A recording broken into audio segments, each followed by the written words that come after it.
સુરત દર વર્ષે ખાડીપૂરને કારણે નાગરિકોમાં હવે આક્રોશ સાતમા આસમાને પહોંચ્યો છે અને જેનો ભોગ હવે નેતાઓ બની રહ્યા છે। ખાડીપૂરની સ્થિતિ વચ્ચે પાંડેસરા ખાતે પહોંચેલા ધારાસભ્ય મનુ પટેલને પણ આ વાસ્તવિકતાનો સામનો કરવો પડ્યો હતો। સુરત શહેરમાં પૂરના કારણે લાખો લોકોની સ્થિતિ અત્યંત દયનીય અને ચિંતાજનક બની ગઈ છે।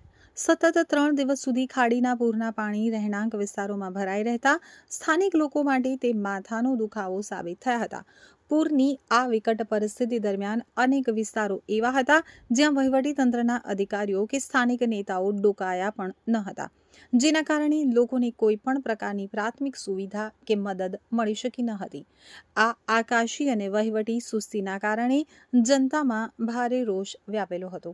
આ જ લોકરોષનો ભોગ સુરતના ઉધના વિસ્તારના ભાજપના ધારાસભ્ય મનુ પટેલ બન્યા છે, જેઓ જ્યારે પૂર પ્રભાવિત વિસ્તારોની મુલાકાતે વોર્ડ નંબર 28ના પાંડેસરા વિસ્તારમાં પહોંચ્યા ત્યારે ત્યાં હાજર મહિલાઓએ તેમને ઘેરી લીધા અને પોતાની ભડાસ નીકાળી હતી। પાંડેસરા વિસ્તારમાં ધારાસભ્ય મનુ પટેલ પગ મૂકતાની સાથે જ સ્થાનિક મહિલાઓનું ટોળું તેમની સામે આવી ગયું હતું।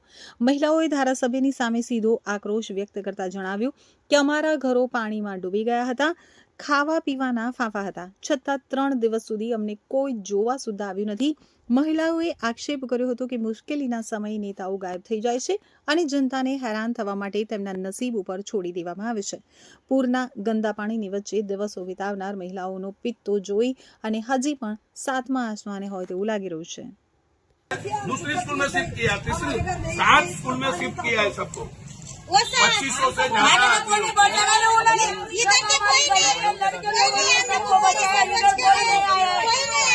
अरे રાહતની વળતર અરે ભાઈ તું એમને કહી દે કે વળતરની રાહતની વાત માટે આજે કાં તો કાલે સર્વે ગુજરાત સરકારના આવવાના છે અને એમને બાજુમાં રહીને સર્વે કરાવી લેજો। નહીં સર્વે કરાવો તો કોઈને પૈસો નહીં મળે।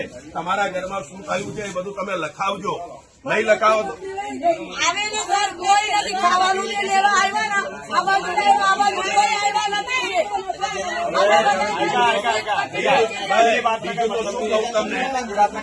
તમને બધાને શું કહું બીજું યાર અમે કેટલું કહીએ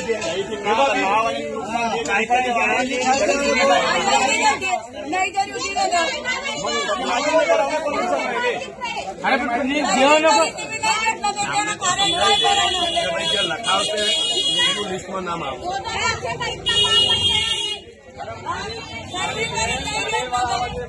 સર્વે વાળા આવશે, તમે ફરી લખાઈ દે। અહીંયા મત લેવા નથી આવ્યા અત્યારે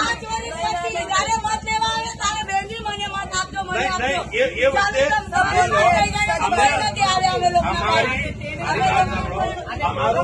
અમારું સેવાનું જે કામ છે અમને કરવા દો, અત્યારે અમે એ જ કરીએ છીએ।